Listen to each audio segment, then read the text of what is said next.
Make sure you download the Woodward Sports app in the App Store and the Google Play Store today. Take Woodward Sports with you wherever you go and listen live on your phone or mobile device. Good morning, everybody. You're tuning in to Woodward Sports, featured on the Roar at 93.5 FM, 99.1 FM, and 94.7 HD2. Good morning. Happy Hump Day. We are halfway through our week. You guys are doing great out there, working hard. I know it.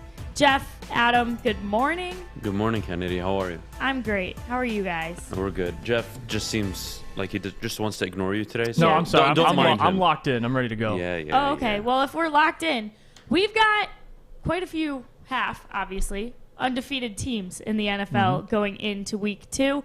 All the teams in the NFC West are undefeated, and then 12 other teams, obviously, are undefeated. So who do you guys think is going to be the first one to come off that undefeated list? Ooh, first one to come off the undefeated list, I would say... I hate this one. So, my team that I think is going to lose probably this week is going to be the Philadelphia Eagles. They're playing the San Francisco 49ers. Mm-hmm. I think they're clearly the first ones off this list.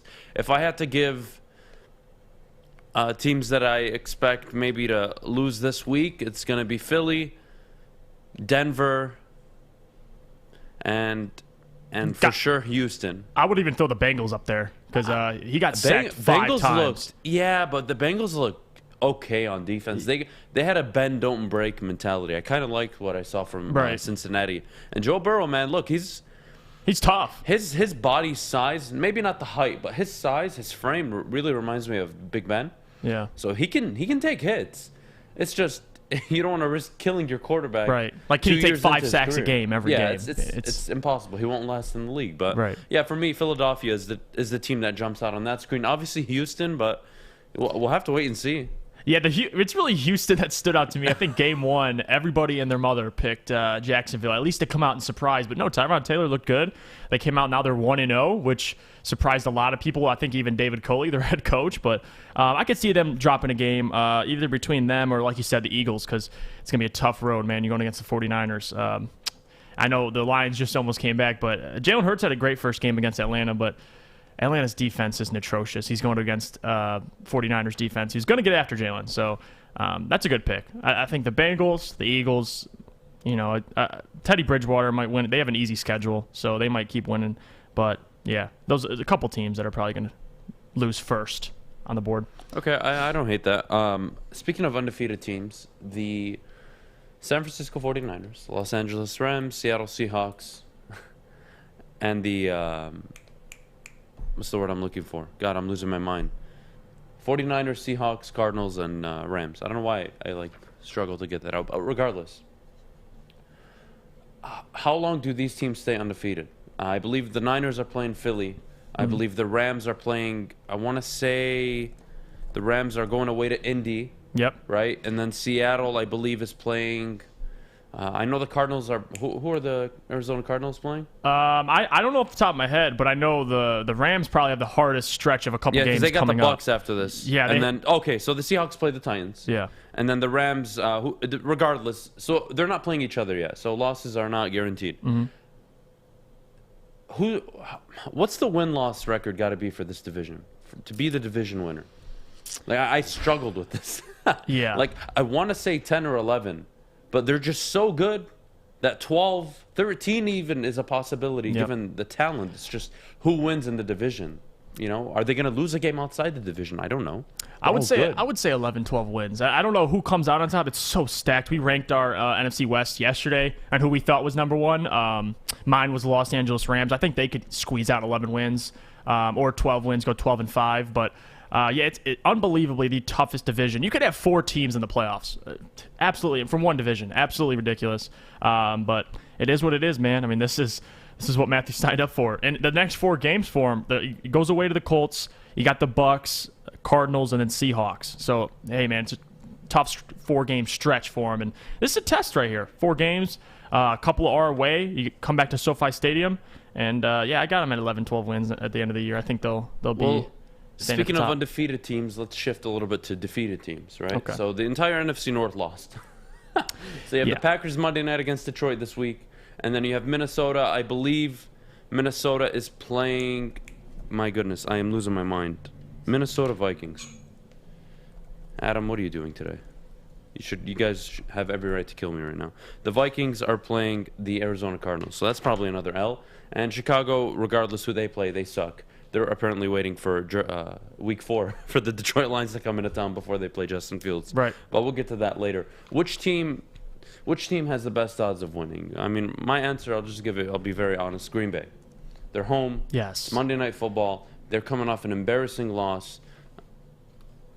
To drop that game to Detroit, I think puts it puts the Packers in total disarray.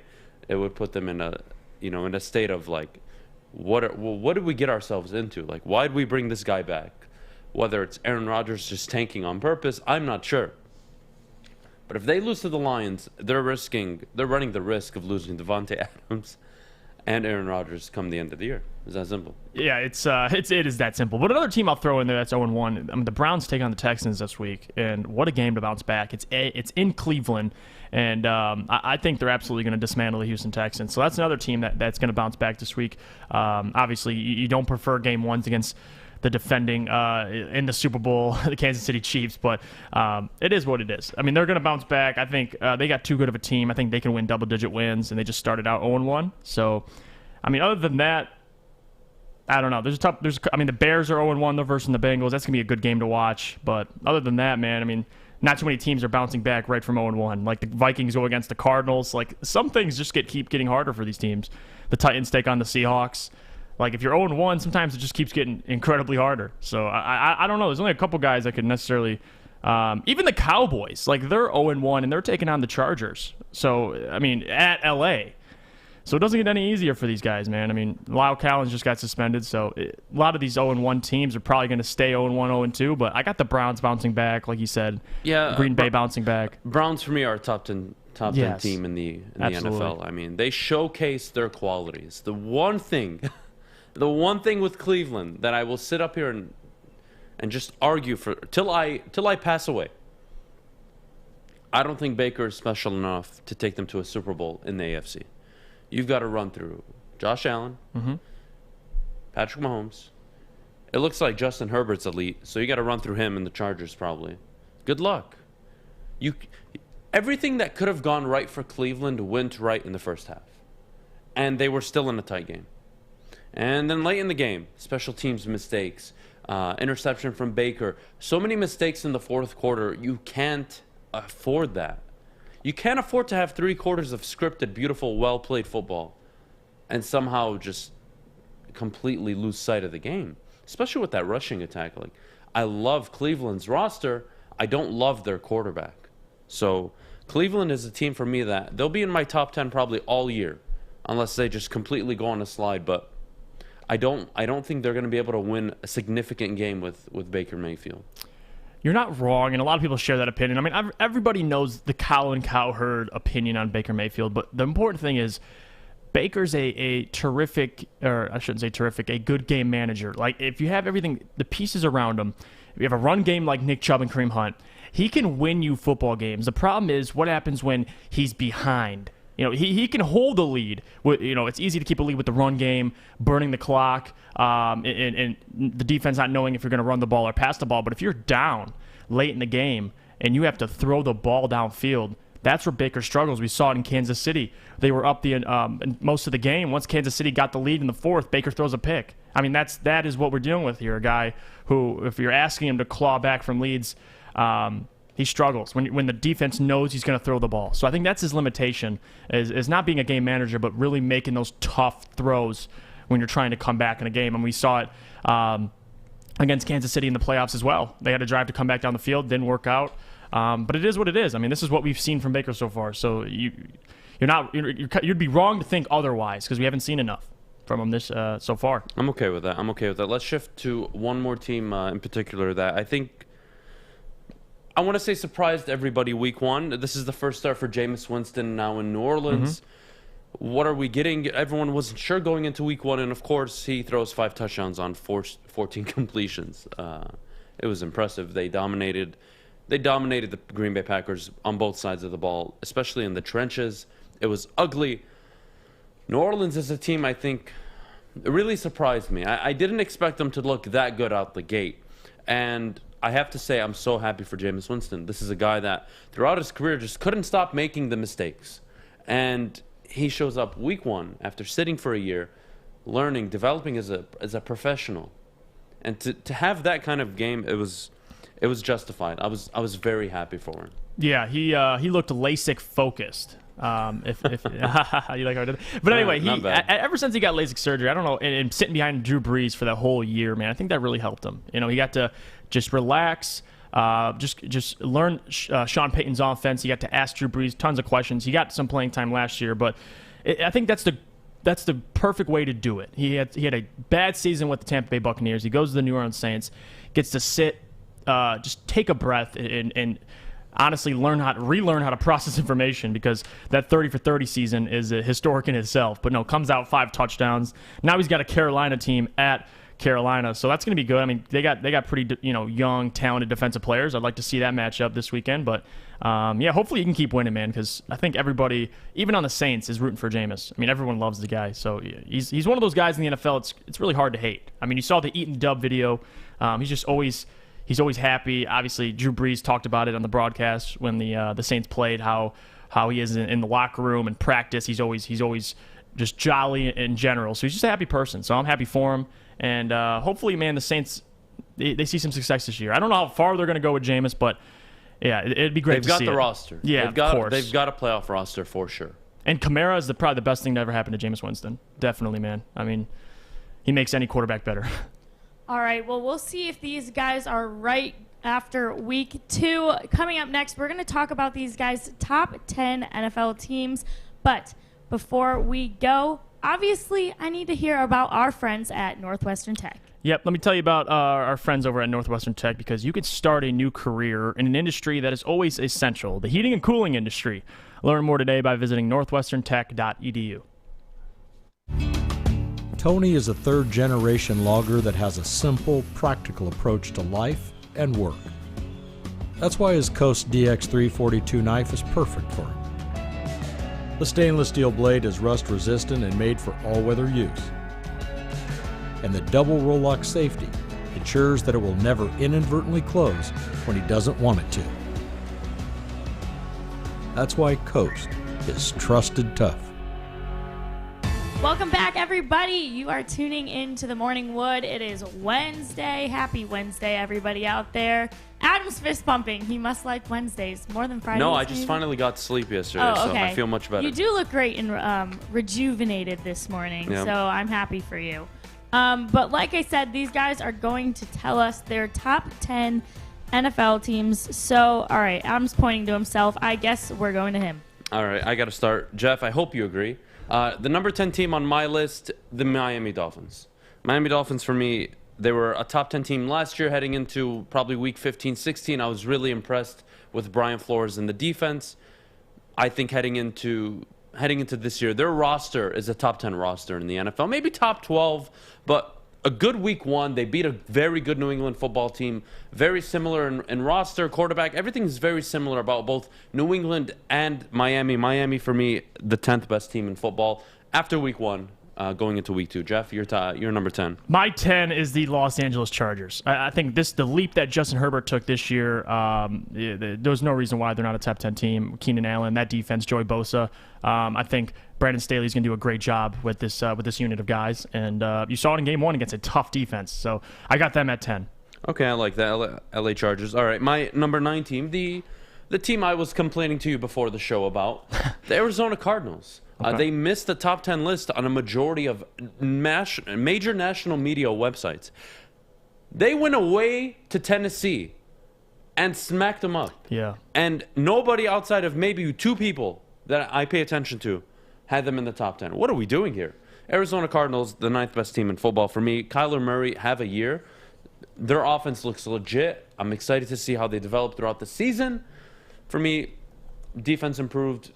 They did well in free agency. I like Arizona. Arizona number 9 for me. Jeff? Number 9, and this is not going to be a surprise at the end of the year it changes, but I got the Pittsburgh Steelers. And the reason why I have the Pittsburgh Steelers is because, especially coming off of last year, they finished horribly towards the end of the year. But game 1, they beat a tough Buffalo Bills team, and they limited Josh Allen. I mean, the defense is legit. Ben Roethlisberger, he is what he is. But I think the addition of Najee Harris helps this team tremendously.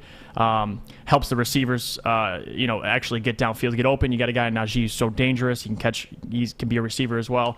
I like the Pittsburgh Steelers. I think they fall they're at 9 for me, so they're just in my top 10, barely. Okay, fair enough. Number 8, this is where it gets a little tricky now. I have the San Francisco 49ers, number 8. I do as well. You do too? Yep. Perfect. All right, cool. So we can just jump into this. A dominating win over the Detroit Lions. They were up 16. No, I'm sorry. I apologize. They were up 24 with 2 minutes left. And the Detroit Lions scored 16 points under 2 minutes and made it an 8-point game. They dominated the game. They coasted their way to the finish line. Fiasco happened. I'm sure Kyle Shanahan is kind of pissed off on the ending, but for me, a top 10 team in football, a top 10 roster for sure. Mm-hmm. They're healthy right now. Raheem Mostert did go down, but again, in Kyle Shanahan's run game system, you're not worried whether it's Trey Sermon, Elijah Mitchell. You're not worried. They're going to be just fine running the ball. I think now to open up their pass game a little more. For me, the 8th best team in football.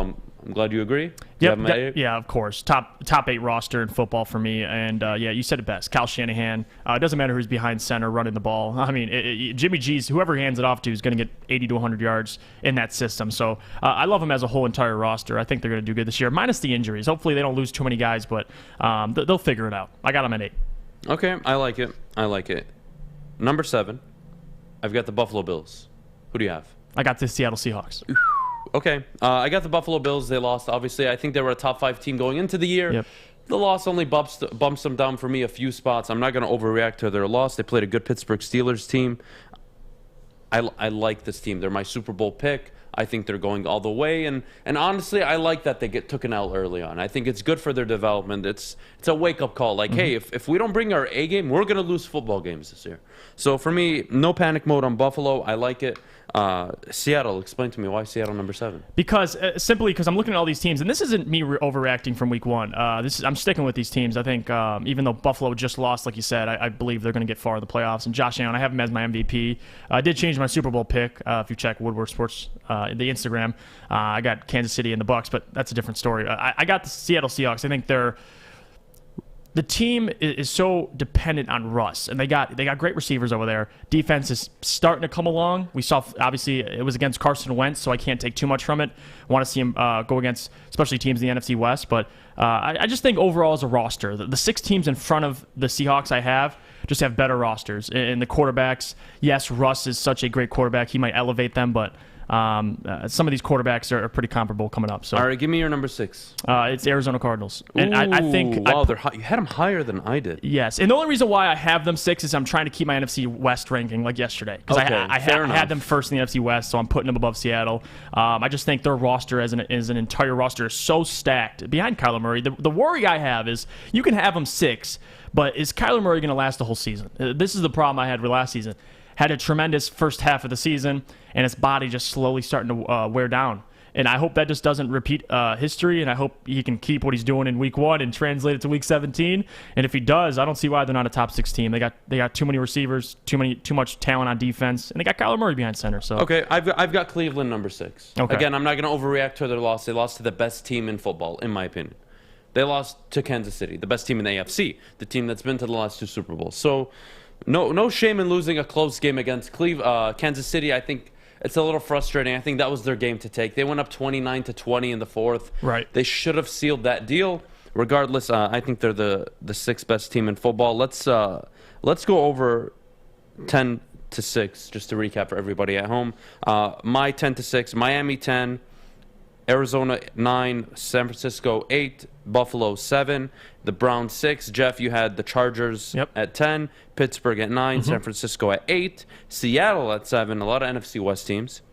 And then Arizona really at on 6. the back end, and then Arizona at 6. All right, top 5 time. Cleveland Browns for me. They're right Cleveland above. Browns. Okay, so I had them at 6. You have them at 5. It's not too far off. I like it. I have them right at 5. I think, like you said it perfectly. They lose to the Kansas City Chiefs. It is what it is. They can score willingly, and they came back and won the game. I think the Cleveland Browns are going to bounce back, and they're just too good of a roster. I mean, Baker is only going to take them as far as Baker could take them, but other than that, there's no reason why they're not a top 5 team as a roster.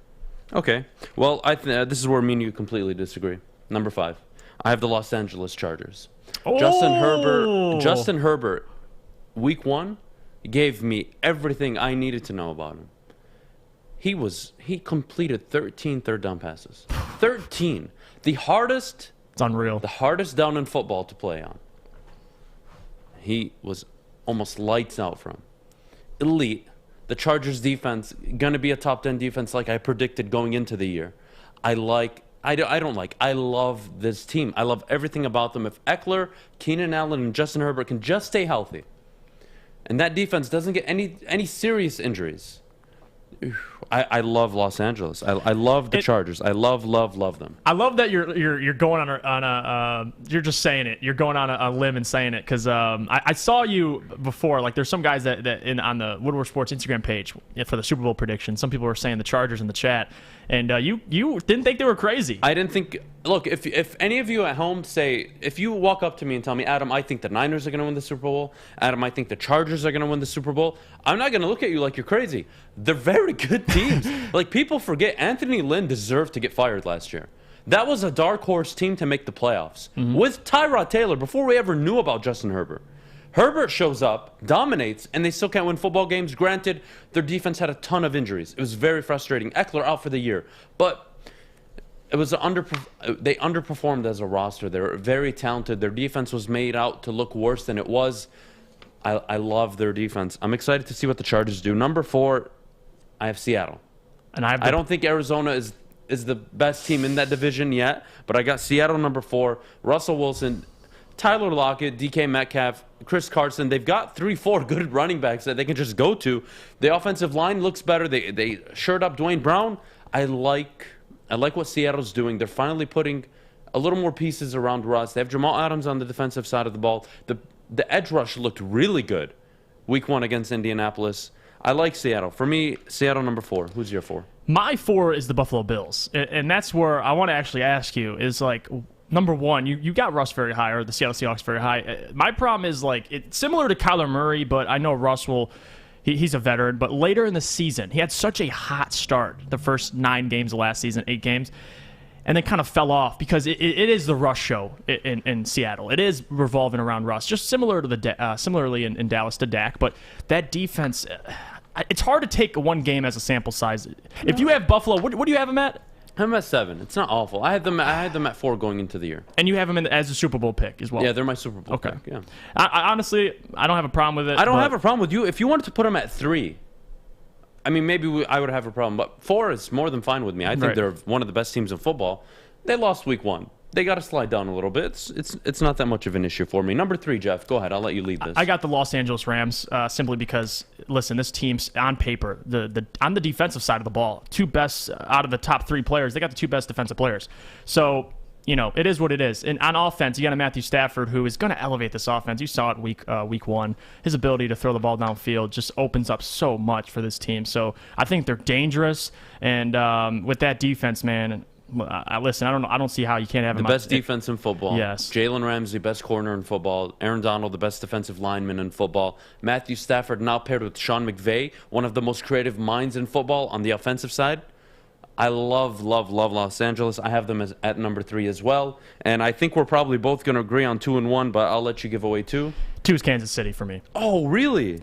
And that's it's because, listen, and it's not saying they upgraded their offensive line, so I think that makes them even better, but the Bucs won the Super Bowl last year. I mean, I can't rank them below. I got to rank them number 1. So it's Tampa Bay and Kansas City, 1 and 2 for me. Okay, well, for me, it's Bucs 2, Kansas City 1. Although the Bucs are the champs, and I like to give the defending champs the benefit of the doubt. When they looked really good against Dallas, they looked so dynamic on offense. But for me, Kansas City is just the team to beat. You can tell me Antonio Brown. You can tell me Mike Evans. You can tell me Chris Godwin. They're Leonard Fournette, Ronald Jones, the offensive line. They brought all the 22 starters back. That's great. I really can't bet on Kansas City not being the best team in football. It's just very difficult for me. Oh, yeah. They came back against a very good Cleveland Browns team. Tampa Bay beat Dallas. It's Dallas. Although I think Dallas probably wins the division this year, it's still Dallas. So I don't want to read too much into it. I'm not going to overreact, though, 2 or 1, whichever way you want to put them. But, Jeff, if you could, recap your top 10 list before we get out of here. So I got 10 is the Los Angeles Chargers. 9 is the Pittsburgh Steelers. You got 8, San Francisco 49ers. 7, Seattle Seahawks. 6, Arizona Cardinals. 5, I got the Cleveland Browns. 4, Buffalo Bills. 3, the Los Angeles Rams. And then 2 and 1 is the Kansas City Chiefs, and then Tampa Bay Buccaneers. Okay. Those are my 10. Awesome. So comment down below if you think I'm crazy or you agree with me. You know, I saw somebody mention New Orleans in the chat. They're just outside I of think it. they're 11, 12, Yes. or somewhere along there. Impressive Week 1 win. But for me, number 10, Miami. Number 9, Arizona. Number 8, San Francisco. Number 7, Buffalo. Number 6, Cleveland. And then we have the Chargers. I think that's probably you were surprised by that. I have the Chargers at number 5. I saw everything I wanted to see out of them. Seattle, number 4. Matthew Stafford and the Rams, number 3. Defending Super Bowl champs, Tampa Bay Bucks, number 2. And the Kansas City Chiefs, number 1. Kennedy, what'd you make of it?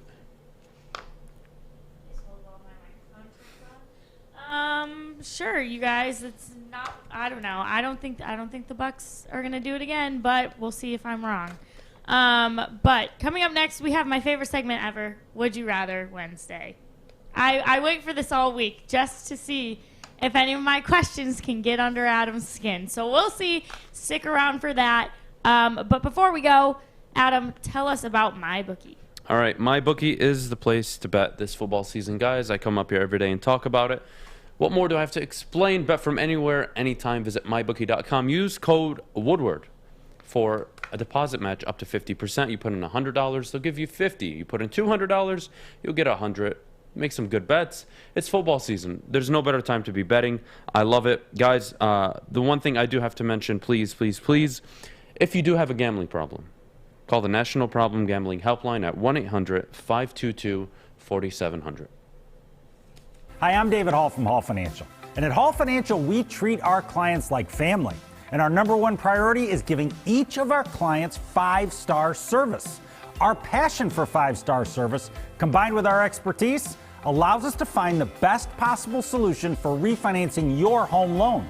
We take the time to focus on both the individual and the numbers. We're going to walk you through the process and close your loan in half the time of our competition. Go to davidhallmortgage.com today. Welcome back, everybody. You're tuning in to the Morning Wood. Happy to have you here on a beautiful hump day, which means it is time for Would You Rather Wednesday, my favorite. So let's not wait. We'll start with question 1. Jeff, I'll let you answer first. I'll set you up here. All right. Would you rather be the GM of the Lions or the Rams for the next 10 years? I would be the GM of the Lions, and I understand this is biased for me because I feel like it'd be awesome to be the one to fix this franchise and turn it around. I don't know, or you could go to complete crap and you could be the one to get booted out. But I don't know if I'm the GM of the Rams, there's more pressure, I guess, to make the right move. So I don't know. I feel like I'm thinking too much into this, but give me the GM of the Lions. I would love to see Adam as the GM of the Lions. I think that would be hilarious. I have to say, I actually enjoyed this Would You Rather. Because to be the GM of the Rams for the next 10 years would be like a good challenge. But to be the GM of the Lions, you're talking 60 years of garbage that you have to overcome. That is a difficult job. I'm going for the more difficult job. It's got to be the Detroit job.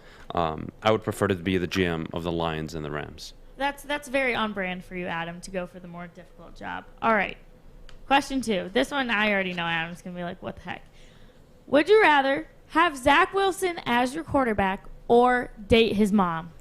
As a man that believes in, staying away from other people's, especially your friends' moms, I'm taking Zach Wilson at quarterback. I'll take him at quarterback over Goff any day of the week. You just look at the kid's progression against Carolina in the first game of the season. Under duress the entire game. Awful first half, and came out in the second half, threw 2 touchdowns, no interceptions. I mean, I loved what I saw to Zach Wilson week 1, given that he doesn't have all these pieces around him, and he's making moves. And he's not just dumping it off to his running backs, and they're doing all the work for him. Give me Zach Wilson. His mom, I don't want to comment on. That's just weird, Ken. But Yeah. no, I would prefer to have not weird, I would she's prefer to have a stunning. franchise quarterback than pleasure myself with somebody else's mom. Adam, you want to stay away from Zach Wilson's mom. She's a Mormon woman, a Utah woman. So you know what? We're going with Zach Are Wilson they? at quarterback. All right. I listen. Especially if you get to pick where he goes, the Detroit Lions franchise, bring him on over. I would love to have Zach Wilson because he's going to be special. I think you saw game one. Yeah, he had the interception, but other than that, he made some tough throws, and the kid's got an arm on him. So I'll take Zach Wilson, and we'll live with it from there. All Okay. right. I'm proud of you guys for that. I'm proud. I was respectable. I didn't call anybody fat. Yep. I didn't insult anybody. Correct. It's a This good is day true. for me. It is a good day for you. All right. In fantasy, would you rather draft Jonathan Taylor in the first round or DeAndre Swift in the third? Jeff. Well, this is tough because obviously I want to say draft DeAndre Swift in the third because I can get two other guys valuable at other positions. So I'm going to do that because if I take Jonathan Taylor in the first round, you better hope he is running your team in the end zone every single drive. So no, I'll take DeAndre Swift at third. Depends where you pick, right? Because like Yeah. if I have the 10th pick, let's say in a 10-man league, I'm probably getting my hands on a Najee Harris and a Jonathan Taylor if I'm lucky. But I don't know. It depends really where you draft. I'd rather take Jonathan Taylor though. I don't want to risk taking DeAndre Swift. He's already in a two-back system. A great week one. I don't know what I'm getting out of him in the future as a fantasy back option. I don't know if he's the clear one. We don't know yet. Clearly, they're going to use both and see how it plays out, but we'll have to wait and see. I'm going to take Jonathan Taylor. I think it's a good first-round pick. Not first overall, but somewhere in the middle of the pack. I wouldn't mind reaching for him. But then again, I have to go over Kelsey, Tyreek Hill. Right. I don't know. It's a hard question. I don't like this, Kennedy. That's a good one. That's the point of That's a Would good You one. Rathers. They're I'll supposed take to be DeAndre Swift difficult. then. I'll change my answer. I'll take DeAndre Swift. I'd rather get the two guys I want and then just settle for DeAndre Swift. Okay. That's fine. All right. We'll Beggars take it. can't be choosers. Correct. All right. Would you rather airball a 3 to win game 7 or miss a layup? I'm going to say airball 3 because at least I could say like, oh, I was fouled or I could pull something out. You know, like if I miss a layup, everyone watching me miss that layup, yeah, you're done. You're absolutely done. Like at least the 3, I could have a little acting and kind of wobble a little bit and maybe draw a foul or something like that. And then if there's no foul, I could just complain to the media and how there should have been a foul. But you know what? I'm not missing a layup on national television, Adam, in a game 7. It's not happening. I would love to miss a wide open layup on national television in No, you game won't. 7. I swear to God. You would get hate mail I don't more care. than you already do. I don't care. I would be remembered for the rest of my life, to my grave. They'll always talk about me as the guy that missed the layup in Game 7 that cost his team the NBA Finals. I'm gonna get media sponsorships, commercial sponsorships. They'll ask me to come on and make appearance. Oh my goodness, Adam, tell your story. How does it feel to be the guy that cost his team an NBA championship by missing a wide open layup? Guys, I'm taking the missed layup. If I miss a 3, it was a difficult shot. Like, poor guy, he just couldn't make it. But you So miss you a want layup? the harder Oh route. my goodness, the scrutiny that comes along with it, I'm all for it. Adam, Give me all the hate in the press. Adam, you love chaos, don't you? Like Yeah. this man, he's the same man who said 0-17. It would be the best storyline to go down in It the would history of be. Detroit. It would be. I'm not lying. I just love the way you think. That's all. Miss a layup, Adam. That would be. God, you'd get I would letters love to to your miss a house. layup. You couldn't even go out without getting egged. Like anywhere I don't you care. live. I don't Because I care. don't care. I could say that I rigged the game. You trying to rigged the cover. game. We were trying to cover. Yeah. Okay. Or we're He's going a for the betting over man. or the under. One of the two. All right. Oh my God. Well, who was? There's some NHL player. Evander Kane is maybe Yeah, but it's hard also as a doing that. one player in the NHL to like Right. dictate that. It's difficult. In basketball, you can dictate the lines, but not in hockey. It's very difficult. All right, that's true. All right, would you rather have Baker Mayfield, Jared Goff, or Derek Carr as your QB? All right, I got to start on this one because I need to educate Jeff here because I know my God. he's probably going to take Baker Mayfield. No. Jared Goff? No, I'm not taking. I'm gonna take Derek Carr. All right, here we go. My guy. Jeff is learning. I appreciate it. Good. I am taking Derek Carr God. over both of these bums. Keep me away from Baker. I told you I don't think I can win anything significant. Although Derek Carr is probably a slightly better version of Baker Mayfield.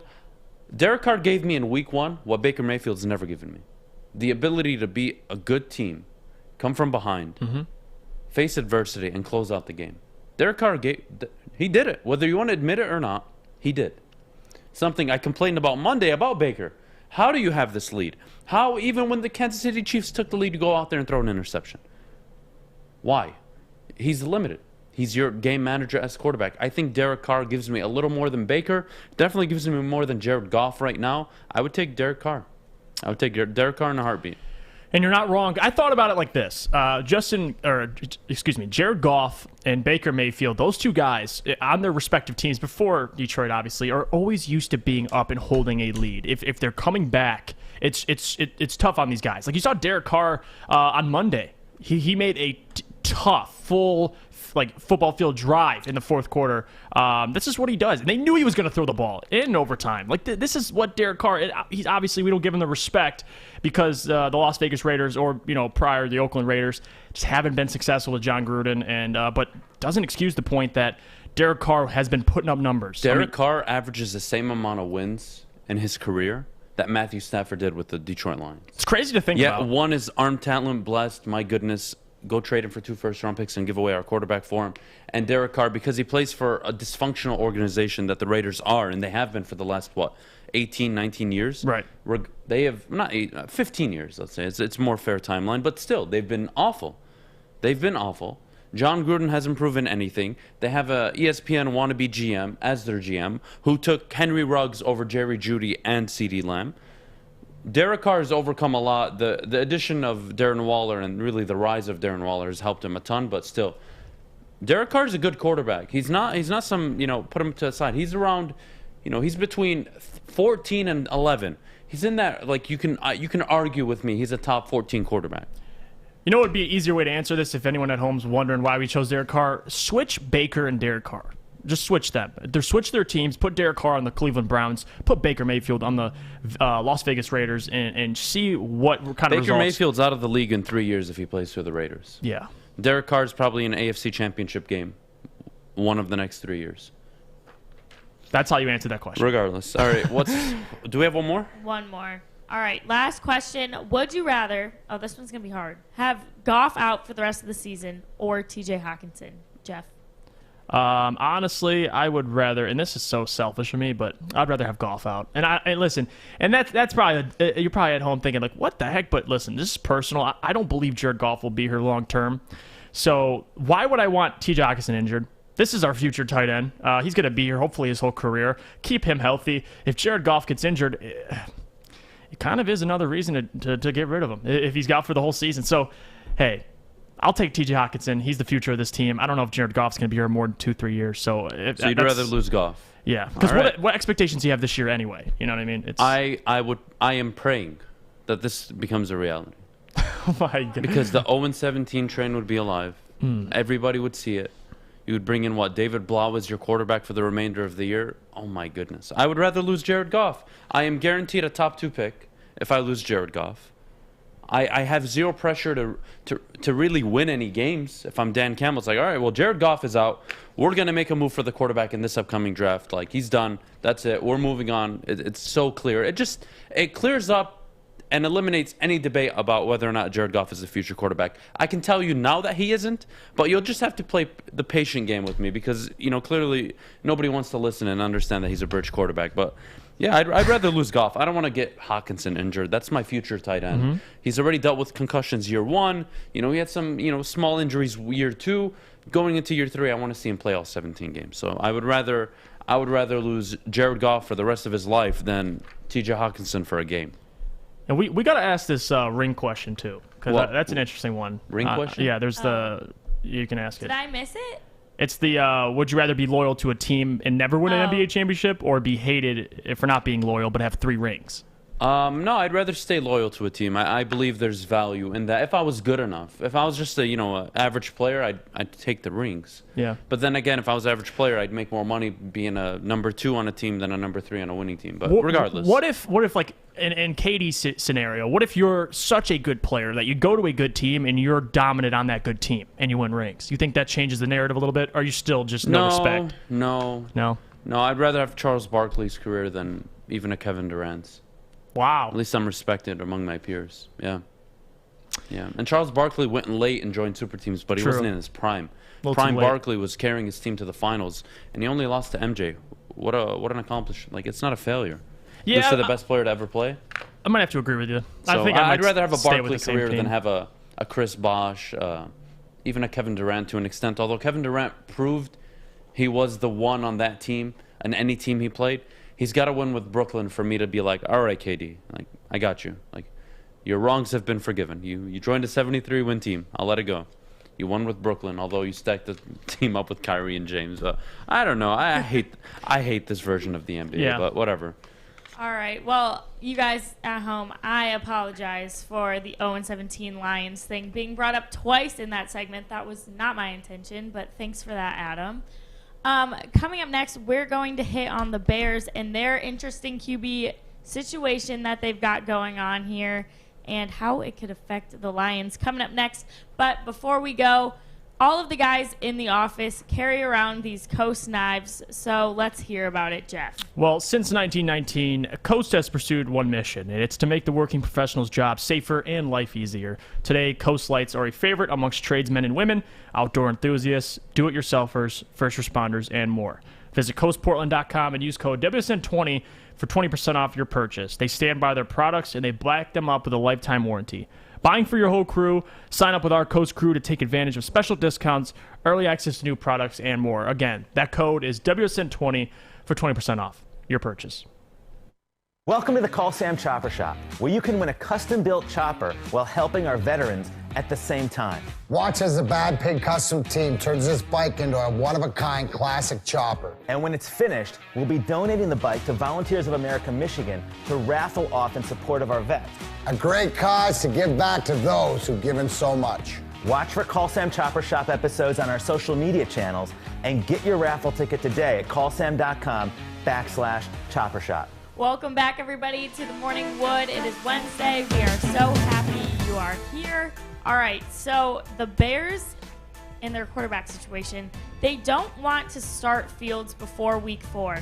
What is Week 4, you may ask? Well, they're playing the Detroit Lions. Well, what a better time to start your rookie QB than against the Lions. I mean, I can't hate on their thought process here. But the Bears want their defense to come up big, for Andy Dalton to be able to manage the team for now, and so that Fields has these first few weeks to learn.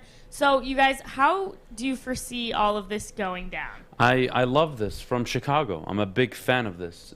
Why?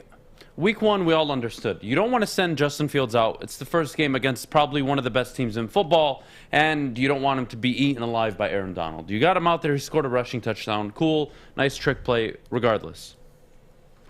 Chicago needs to sit him till Week 4 because there's no better scenario than to walk into Week 4 as Justin Fields with Allen Robinson, David Mooney, Cole Kmet, David Montgomery. They've got, okay pieces. It's not, top of the league, but it's okay. It's good. And I get to go against a secondary that doesn't have Jeff Okudah, a secondary that got washed by Deebo Samuel and the San Francisco 49ers, a defensive line that basically put zero pressure on Jimmy Garoppolo, an immobile quarterback, and I have Justin Fields. It is the perfect matchup for Chicago. I couldn't envision a better scenario. I like the way they're thinking. I think that's the right thing to do. And it's only 3 games. And if Andy Dalton can only get you 1 win in the next 2, that you walk in 1-2, you're playing Detroit, you likely win that game, and now you're 2-2 and you have the whole season ahead of you to figure out if you're going to make the playoffs or not. I think it's a great move. I love the way they're thinking, Jeff.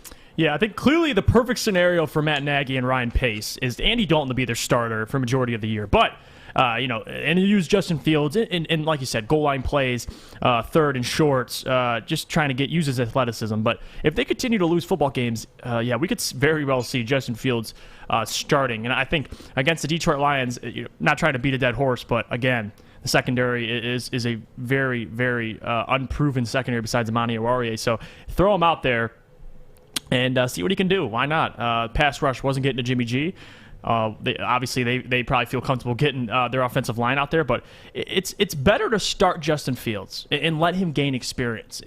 Doing the Trey Lance route or the Taysom Hill and Jameis Winston route where you cycle out quarterbacks, it's better to leave Justin in, let him even make the mistakes, and let him just gain experience playing NFL football. That's the most important thing. I mean, if you look at just strictly quarterback to quarterback, Andy Dalton is only going to elongate the timetable for the Bears to get back into playoff contention. I think we all mutually agree he's not going to bring them, to the promised land anytime soon. So Justin Fields is clearly the younger, more dynamic quarterback, and the only thing stopping him is NFL experience, which he has a chance to do this season if they start losing. So the Lions are the perfect fit Yes. for you to experiment against. They just lost to Kura. Their linebacking core, question marks. Defensive front, where's the pressure? Secondary, huge question marks. The offensive side of the ball, they were held. Keep in mind, they scored, 24 points in the fourth quarter, I believe? Was it? Yes. Was it 24? Mm-hmm. Whatever it was. They didn't do anything the whole game. If you're Chicago, you're feeling good. You only gave up 31 to probably one of the most dynamic offenses in the NFL in the Los Angeles Rams. You were able to run the ball. David Montgomery ran over 100 yards. On the Rams defense, if you ran over 100 on the Rams defense, what is he going to do against Detroit? This is kind of the mindset Chicago's in. I like it. I think they're doing the right thing. I think it's the best way to protect Justin Fields, especially now you've seen Detroit lose against San Francisco. And I think they'll be more confident of their decision if Detroit goes to Lambeau and gets handled, let's say. Or maybe even if they just lose barely. Regardless, all right, we believe in Justin Fields enough to send him out there to win this football game for us. And they probably could beat Detroit with Andy Dalton, but I think the Lions have a lot of addressing to do. I'm really concerned for them. Derrick Barnes needs to be starting. You just got to throw these kids out there. That's it. You're 0-1, all right? You don't have the talent to compete in the NFC North. 9-10 wins, sure, might win the division this year, but just from what we've seen in Week 1. But you can't write off the Vikings, let alone the Packers this early. The Vikings got to Joe Burrow 5 times. What'd the Lions do?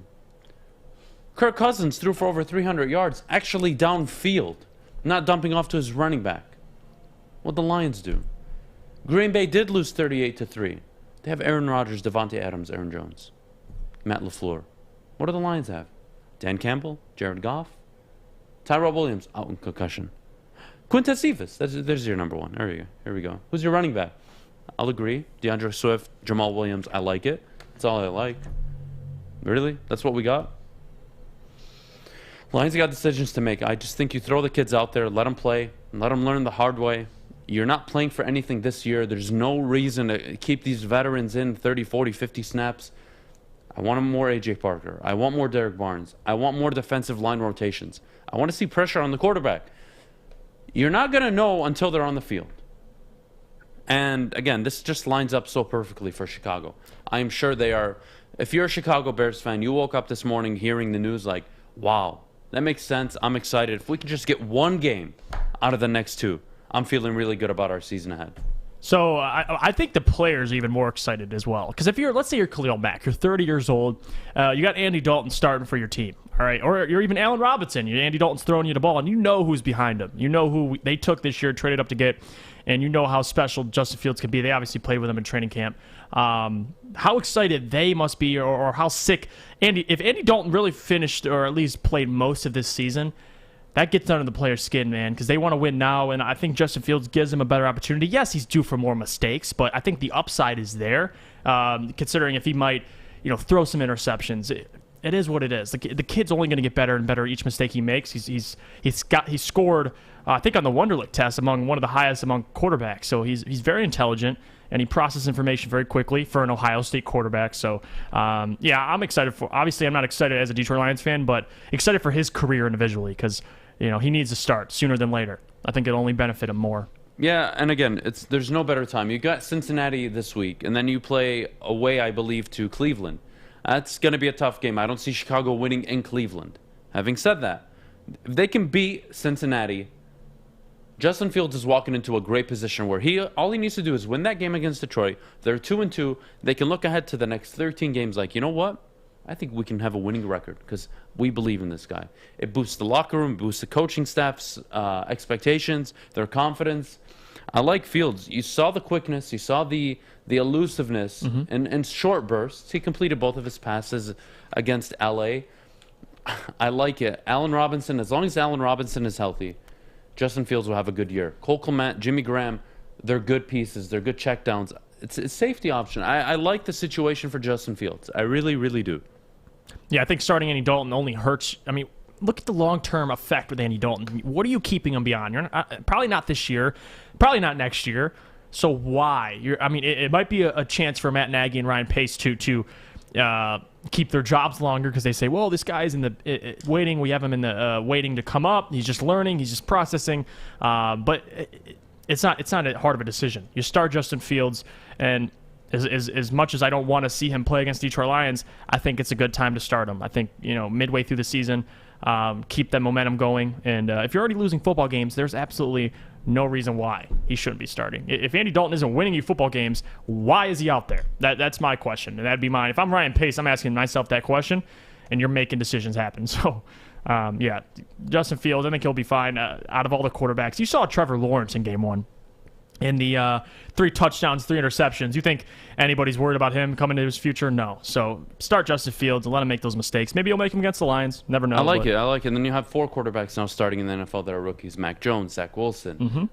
Beating out these vets. Exactly. Yeah. Trevor Lawrence. And now Justin Fields ideally by week 4. I like it. I can't complain about it.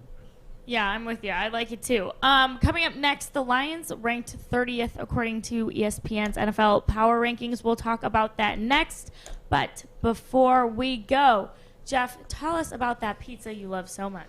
All right, listen. Papa Romano's handcrafts pizzas that have been made them a Detroit favorite for over 50 years. House-made dough, hand-cut veggies, and fresh cheese really make the difference because the same quality goes onto all their pizzas. Salads, subs, and pitas. Order now at paparomanos.com. Okay, you thirsty little spin goblins. I want you to pedal into the next dimension. Spin it! Spin! Spin! Uh-oh! Carmen's falling behind. Let's give her the hiss of shame. Spin! Spin! Spin till you bleed! Don't ride the bike of shame. Come to Planet Fitness and find your own lane with tons of equipment, free fitness training, and no hissing. Join today for just $10 a month. Welcome back, everybody. You're tuning into the Morning Wood on the Woodward Sports Network. Happy to have you here on a Wednesday, halfway through the week. We got this. All right. So the Lions ranked 30th in NFL Power Rankings. This is according to ESPN. There's a couple out there where they're ranked like anywhere from 25 to like 31, I want to say, but ESPN had them at 30, so that's what we're rolling with today. You guys, what did you make of this? Let's start with you, Adam. Yeah, they're where they're supposed to be. I think the only team that's worse than them probably is the Jacksonville Jaguars. So ESPN has them at 30, that's fine. I got them at 31. It doesn't matter. Like it's just you're talking about the bottom of the league. We're talking about the worst teams in the NFL. The Lions just so happen to be in that conversation. I'm not sure what to give here. I didn't have a problem with it. The only thing I think I had a problem with was I saw one national syndicate put the Lions at 25 and the Houston Texans at 30. And the Texans won. And I didn't get it. But no, Lions deserve to be where they are. They deserve to be anywhere from 29 to 32. That's the team they are. That's their roster talent. That's where they're going to be most of the season. Especially now with Jeff Okudah going down. You can't now, even Tyrell Williams to an extent. You're losing your quote unquote best players that aren't even elite. The team needs work. They need time. I'm not going to overreact to them being put on the bottom of the league. I believe that's where they need to be. And I think 30 is fair. I'd say 31, but if ESPN says there's 2 teams worse, they can say that. I don't think there's 2 teams worse. I just think Jacksonville is probably worse. And come by the end of the year, I think the Lions are going to be fighting for 31 or 32. And that's just the realistic opinion I guess I could give you. Like it's just my honest opinion. Yeah, what are we arguing here? I mean, they're 30th. You could see him. I mean, Houston Texans are 29th. You could see him jump a spot. But again, like, what are we arguing? I don't see him going higher than what? They're 25 is the Minnesota Vikings, 26 Chicago Bears, Atlanta Hawks 27. I think that's your cap off. I think the Lions, I predicted 6-11. Adam said 5-12. For going off that ranking, it's going to be at, high 20s, possibly 30. So I'm not too surprised. I mean, people, this is what we knew. We've been talking about this for months. The roster talent is just not there. You could talk about the defense and how bad they looked week 1. or you could talk about the offense that looked horrible in the first 2 quarters, even most of the 3 quarters we watched of Game 1. But it is what it is. Nonetheless, I digress because I liked how they finished. But can they keep that up? You got Green Bay, you got the Ravens, you got the Bears. I mean, we're going to see over time where this team really stands. But as of right now, I think it's a fine fit. Couple young pieces you can look forward to. But what else? I'm not sure how they rank the Lions 30th and the Jets 31st when the Jets lost a close game to the Panthers, who are actually a pretty decent team, and the Lions were walloped for 58 minutes and then put together 2 touchdowns in the last 2 minutes of the game, and they're moving up a spot for it. I don't get it. Taylor Decker's down, Tyrell Williams down, Jeff Okudah down now, and the Jets are sitting there with Zach Wilson, who played very well in the second half. They're optimistic going into their second game. I'm not sure why the Lions would even move up. I think 31 is a fair number. They started at 31, in my opinion. They should stay there after that loss. I'm not sure how they move up a spot. It doesn't really make sense. Kennedy, how do you feel about this? I mean, obviously it's tough with guys down. You never want to see that. Maybe we would have moved up even more had we had, Okudah for the full time, Decker in. I don't know, though, because Penei Sewell, I mean, you guys saw it. He held his own. And I don't know. Would Decker have done much better against Bosa? What do you guys think? Let me ask you this. Are the Lions better than the Vikings? No. Are the Lions better than the Bears? No. Are they better than the Falcons? No. I see. I don't Are they see better them going than the any higher Giants? than Are that. they better than the Texans? Okay. Texans, maybe. Texans just beat I know, but Jacksonville and made it look I don't really believe easy. that. I think they'll get exposed. I think over time they're going to be Yeah. a really bad team. Don't get me wrong, but But you're right. they Only were one able to spot. figure it out. They're going to move week one spot. Yes, What are we doing they here? looked worse. It's one spot. They're 30th. Yeah, you're. What I have to argue if they're 30th or 31st. Yeah, Like, right. They're just bad. They're bad, and they're not going to win 10 games. That's not hating either. Like, That's just reality. Yeah, that's reality. That's Right. reality. You just lost 3 really, key pieces to this team. Well, this ESPN article took it a step further, and not only did they rank the teams, but they also put which teams, every team's top rookie in the article. So the Jags, obviously Trevor Lawrence. I'm going to assume you guys 3 agree touchdown with that. passes. He looked good in the He second. did. Again, all the rookies struggled outside of Mac Jones early on. Mac Jones was consistent from quarter 1 to quarter 4. Zach Wilson, first half, struggled. Trevor Lawrence, first half, struggled immensely. Second half, Zach Wilson, 2 touchdowns. Second half, I believe Trevor Lawrence, 2 touchdowns. Yep. They played good. They rebounded. Penei Sewell played very well against Nick Bosa. That was the best thing to happen to the Detroit Lions was Taylor Decker getting hurt. Because, God forbid, this coaching staff thought it was a great idea to move a left tackle rookie to right tackle, see how awful he played in the preseason, say, you know what, we're going to send him out there week 1 again, at right tackle. Yeah. Oh, Taylor Decker got hurt. Well, we got to put him on the left. Oh, my goodness, he played really good. He played really good. Surprise, surprise. Unbelievable. So, yeah, you nailed it. So Zach Wilson was the top rookie for the Jets, and then Penei Sewell was the top rookie for the Lions. And then Nico Collins as top rookie for the Texans. You guys agree with that? I mean, yeah, he's probably the most promising part of that team. I like Nico Collins coming out of Michigan, man. He kind of fell in the draft, but for a team that really only has Brandon Cooks as your wide receiver, why not? He's going to shine. And I know he's got Tyrod Taylor throwing him the ball, but they still scored 37, so it is what it is. I like Nico Collins. You guys might have to help me with this next one. Go ahead. Azeez? Is that how you say it? From the Giants? Ujulari. Thank from you. the Georgia. Yep, he's from Georgia. Okay. That is outside linebacker. He's pretty good. Look, my prayer for week 2, and I would love to see, and not just any ranking or article, I would love to see Derrick Barnes get about 40 to 50 snaps. Just send him out. Send him out. What are we wasting time for? I agree. You just want to see what these kids have. Because your intentions, as Brad Holmes and Dan Campbell, your intentions are to build a contending team by year 3. How do you do that? You find out if the young guys are hit or miss. How do you find out? It's not just in practice, not just in the film room. It's also on the field. What are they giving you? Are they recognizing audibles? Are they recognizing misdirection plays? What is my linebacker aware of? And we discussed this in the preseason. Jelani Tavai at the time looked like he just didn't understand what was going on in front of him. And Derrick Barnes, as a rookie, could evaluate, diagnose, recognize what was going on much faster. And that's why he was filling the gaps on the run. It's why he was trailing the tight end, following the running back. Whatever they asked him to do, he was doing it, and he was recognizing what was going around him. So I think my bucket list or my wish list would be just get Derrick Barnes more snaps. The team is going to be ranked anywhere from 28th to 32nd all year. I don't want to beat too much into this. They're just not a very good team. They don't have a very good roster.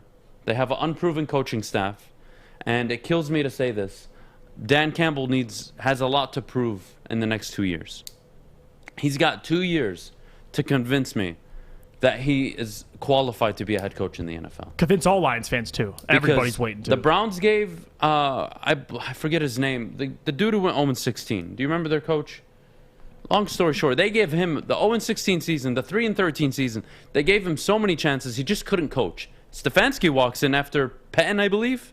Yeah, Marinelli. That's who it was. No. Who coached the 0-16. No, for the Lions. Yeah, I was talking about the Browns. Oh, the Browns. I don't know the coach. But regardless, then they went to Patton. It didn't work. They went on, and then they found Stefanski. And Stefanski turned them into the team that they expected to be. They were a 6-10, 5-11 football team prior to Stefanski. With that same roster, nothing changed. They bring in Kevin Stefanski. They sign Kareem Hunt in the offseason, and they become division contenders. Yep, Hugh Jackson was that Hugh coach. Jackson, thank you. The one that Baker and him got into a tiff. Hugh Jackson, and then they had that, big old offensive coordinator get the job. I forget his name. Regardless, bums, guys that could talk and talk and talk and talk and talk, but couldn't coach. I bring in Kevin Stefanski. Year one, he gets me into the playoffs. I win a game. The Lions roster isn't what the Browns roster is, so I'm going to give Dan Campbell 1.5 years, 2 years. But he better start showing some signs of real life. Not week 2, not week 3. I'm giving him 30 games, basically, to just show me that you're qualified to actually take this team to the next level. And if you aren't, I'm moving on.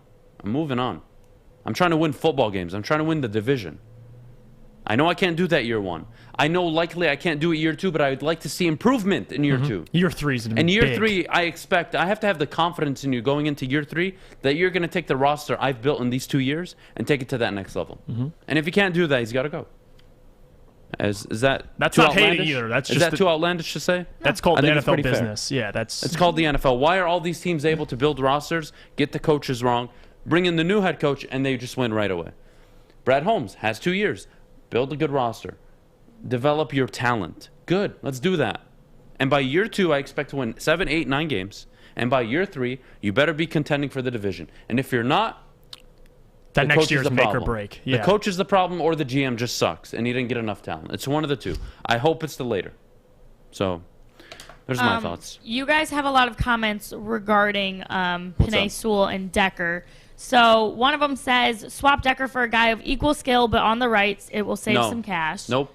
And then Mike G says, Stick said, leave Penei at left tackle and put Decker at left guard. Thoughts? No. The guard ain't working. Left guard. He's never played that. Yeah. You're moving a tackle to guard. I don't know when Stick said that. Okay, can we just check off the boxes real quick? Yeah. Left tackle, we like? Penei Sewell at left, we like it? Of course. Yes. Left guard, we like it? Yes. Jonas. Center, we like it? Yes. Right guard, we like it? Cool. Right tackle's the problem. Correct. Move on. Either Decker goes to the right, or you consider a first-round trade for him. If you can get a first-round pick for him, I am giving it to Brad Holmes to make a decision. He has my backing. I'd rather have Brad Holmes taking somebody in the first round, whether it's late or not, with that pick, than keep Taylor Decker, yes, on a team-friendly deal. But what am I getting? Right. I'm not competing this year. The guy's missing half the season. If somebody's willing to overpay for Taylor Decker, take him. If they're not, hey, Taylor, you're team captain. We love you here, man. You've got a 3-year deal. You got to play on the right. If he's not willing to play on the right, well, then I have to trade him. I don't have a choice. I'm not putting Penei Sewell back on the right. After what I saw week 1, I'm not putting him on the right. I saw 3 games in the preseason. He looked god-awful on the right. Why would I send him back there? Somebody explain to me. It doesn't make sense. No. So no. No to everything that was just suggested. I'm sorry. No. No, not going to happen. It shouldn't happen, and Lions fans shouldn't accept it to happen. And Decker should know that this is a business. Like, he's 28 years old. He's been with the Lions his whole career. Now he realizes we just drafted a guy who's a natural left tackle. We're trying to move him to right. I understand Decker had a career season last year, career low in penalties, gave up 2 sacks. He had his best season by far, but this is the NFL business, and we took a generational tackle at 7th overall, and he's got to play. So it's just how it is. You didn't draft Penei Sewell. Like, Jeff just summed it up perfectly. You didn't just take a generational left tackle with potential at number 7 to play him on the right. No. Well, the Lions clearly did. But you don't do that. Taylor Decker long-term was never the plan. It was, let's get this kid developed, and let's move him to the left eventually when Taylor Decker leaves. That's out of the question now. You saw what he can do in the NFL week 1 on the left-hand side of the ball. What are you waiting for? Move on. You either move on from Decker or you move him to the right. I don't care if he's on the right because we're not going to win 10 football games this year. You're not competing. So if you can trade him off to a team that needs a left tackle, that's willing to give you multiple picks, well, then you make that move. Because you're just speeding up your rebuild. That Tyrell Crosby cut looks so foolish now. And you can address the right tackle position in free agency or through the draft. And it'll cost you less than what it's going to cost you to keep Taylor Decker. You have to consider it. I think you should do it if Decker doesn't want to play on the right. But if he wants to play on the right, I think you see how it goes. And come end of the season, then you make a decision. But if Decker's totally unwilling to go to the right, or it's going to risk Penei moving to the right, Decker's got to go. Yeah. I'm not interested. I'm not interested at all in having Taylor Decker stay anywhere on the left side of the ball. And he might be out of his prime by the time we're ready to contend. He's 28 years old. We're talking about 2 to 3 years. He'll be 30, 31 years old. Get what you can out of him now. His value's at the highest. So, and they do what you got to do. I trust Brad Holmes, so they'll figure it out. All right, I got to address some idiot in the comment. Okay, Sorry. do All right. it. If they were being quote-unquote honest, they would say that they don't know what the team will be. No, I do know what the team will be. I've been telling you for 3 weeks now. They're bad. They're going to be bad this year. And ideally next year, they win 7, 8, 9 football games. That would be very good progress. And then the year after, they're actually competing in their own division. And why would you come out here and say you don't know? I mean, what are we doing? No. I don't know what they're going to be. That's a bad show to have. If we're just going to sit here and say we don't know about You know other what teams. they're going to be. And deep inside your heart, you know what they're going to be. You know damn well this team isn't going to be a good team. You know it. You just won't admit it. You know they're a 3, 4, 5-win football team this year. What's the problem with that? They have one of the worst rosters in the NFL. Why can't you accept it? Give Dan Campbell year 1 to get some time under his belt. And year 2, ideally, they push for 7, 8, 9 wins. And if they do that, Dan Campbell and the roster have shown you that they've progressed. And then by year 3, Dan Campbell walks in like, all right, guys, that's 3 draft classes now. Here we go. Free agencies. Here we go. Time to win our division. By year 3, I think they can do it if they just stick to the plan. But it's not happening year 1. It's not happening year 2. It's just not. It's not. If I do know. Believe me, I know. I've watched almost 40 years now. I know. Look at the last 60 years. We all know. There's nothing new here. So if you think you're going to win a division next year with Jared Goff, no new skill position players, and a defense that you're still unsure if Jeff Okudah is even going to be a bust or not, you're kidding yourself. Sorry. That's okay. Just Speaking get it facts. out. Get it out, boys. All right, well, we got to go to break now. But first, Adam, you have to tell us what we do on Fridays around here. All right, it's rivalry week. It's the Woodward Sports and the Prep and Planet Fitness. We present you the Friday Night Clash. We stream it on Facebook, YouTube, and Twitter every Friday at 9 p.m. This week, it's Chippewa Valley versus Macomb, Dakota at Macomb, Dakota. Friday Night Clash brought to you again by Planet Fitness, Woodward Sports, and the Prep. Every Friday, we broadcast one of the best games in the Metro Detroit area, and it just so happens this week's number 1 matchup is Chippewa Valley and Macomb, Dakota. We expect to see you there this Friday. Don't miss out. We'll be down there. We'll be giving away swag, events, and we give everybody an opportunity to win $10,000 by a kick for 10K challenge. If you make a field goal, you just gotta make a field goal. I believe it's like 25, 30 yards. If you make it, you're walking away with 10 G's. Not a bad bet. We'll see you after the break. I'm looking to bring on another HVAC tech right now. We are recruiting 5 to 10 techs a month. We're looking to grow and expand. Every new tech we hire is from Northwestern Tech. The hands-on training is fantastic. They're always my first call. We love hiring Northwestern Tech grads. They come out trained and ready to work. Our program is only 10 and a half months, and our next classes are starting soon. So why wait? I'm looking to hire a graduate of Northwestern Tech. Northwestern Tech. Northwestern Tech. Welcome back, everybody. You're tuning into the Morning Wood on the Woodward Sports Network, featured on the Roar 93.5 FM, 99.1 FM, and 94.7 HD2. Welcome back. It is Wednesday. We're going to get into some fantasy talk, but listen, if you're going to listen to anyone here about fantasy, you should be listening to me. I almost put up 180 points this past week. I played Fish. The poor man put up about 70 points. It was an absolute beatdown. I play Art this week. I expect another beatdown. But Jeff, I want to know, who do you have as your top fantasy waiver wire pickups? I'm going to just take the obvious one off the board before Adam says it. Elijah Mitchell. This kid last week against the Detroit Lions went for over 100 yards on 18 carries. So we understand with the injury of Raheem Mostert. A lot of people call him a mini Mostert because the guy ran just as much, the same, I think, 40 speed as in 4.3, 4.35, whatever it was. And now coming out with the 49ers, he's in a perfect situation. A team that loves to run the ball. They're going to cycle through a couple running backs. They got, Hasty, Elijah Mitchell, Trey Sermon. But Elijah Mitchell was the first one to come out there and prove you can trust him. So I like Elijah Mitchell to put him on your bench, use him in good matchups. But yeah, I'll say mine, Adam. You could say one. We'll just kind of rotate because I don't have a whole lot. Okay, well, the opposite of that would be Trey Sermon. I think you still got to make a move for Trey Sermon. In Kyle Shanahan's system, he's not shy of getting a two-back system out there, both going for 70, 80 yards and a touchdown. I think you got to make a move for Sermon. You got to have one of the two, Elijah Mitchell or Trey Sermon. I think that's a great start. My second one, Jeff, is actually someone I've seen be dropped in many leagues. Brandon Nyuk. Now, is he going to suit your team over the next 2-3 weeks? Probably not. But you expect him to get healthy and come mid-season. He's a viable flex option for you, or if you're in a 12, 14-man league, that's a wide receiver for you if you're hurting at wide receiver.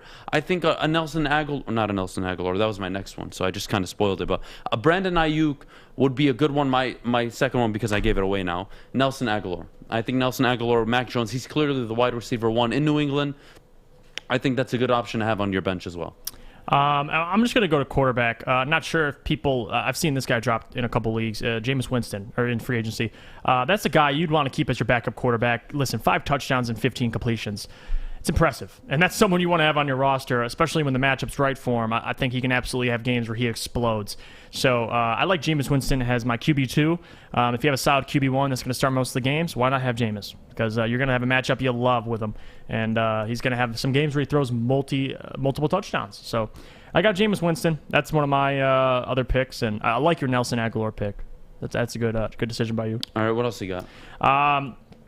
I have this. I don't know if I saw some leagues had him. Some leagues had him dropped. Jalen Reagor. I think Jalen Reagor, especially last year, disappointing for the Eagles. But this year you got Devontae Smith, who they're going to take the attention on. And why not? Jalen Reagor caught, six balls for 49 yards and a touchdown. His yardage is only going to go up. And I think that's a threat that Jalen Hurts is going to like. Obviously, Dallas Goedert, Devontae Smith, other guys are going to take touches away, but doesn't matter. I like Jalen Reagor just as a sleeper option. I mean, you got a couple wide receivers you can use, just on your bench, but that's mine. All right, my next one, it's a little tricky now. I think you stay away from Le'Veon Bell for the time being. I think Tyson Williams, if he's available in your league, you definitely make a move for him. A quarterback that I really like that is probably under the radar, that you're probably only going to use once or twice this whole year, I like Matt Ryan. I think they're going to be forced to throw the ball 40, 50 times a game, and that's just production. It's fantasy. It's not who's your favorite quarterback. It's not who's the flashiest one. It's who gets me the most points. And I think Matt Ryan over the season could serve as a very good backup, given he's going to have to throw the ball 35, 40, 45 times a game. I'm going to stick with the wide receivers. I got KJ Hamler because with the injury to Jerry Jeudy, I think Teddy Bridgewater, he fed him the rock. I mean, the guy had 3 catches for 41 yards. He's going to continue to be a threat in this offense. Obviously, you can go to Tim Patrick as well, but I like KJ Hamler. I think he's a solid wide receiver, and he's perfect to have as your third or fourth wide receiver just on your bench because he's going to get more action with Jerry Jeudy out for the next couple weeks, if not a good chunk of the season. So I like KJ Hamler from that wide receiver room for sure. I like it. My last one, Jeff, that I'm actually I think you'll agree with, but my only problem is consistency. Marvin Jones put up baller numbers week 1. He's not someone you expect to really do that every single week. Obviously, Kennedy knows very What's up? I heard Marvin Jones. I came running. Of course. Well, listen, I think Marvin Jones is a good option to have on your bench. Again, you're in a deep 12. On your bench? Yeah, absolutely. Trevor Lawrence is going to have to throw the ball a lot, similar to Matt Ryan. So I liked your Trevor Lawrence pick. Whether or not it's Shenault, Chark, or Marvin Jones, you really just kind of have to pick your moment. DJ Chark did get 12 targets in week 1, so that's optimistic if you have him.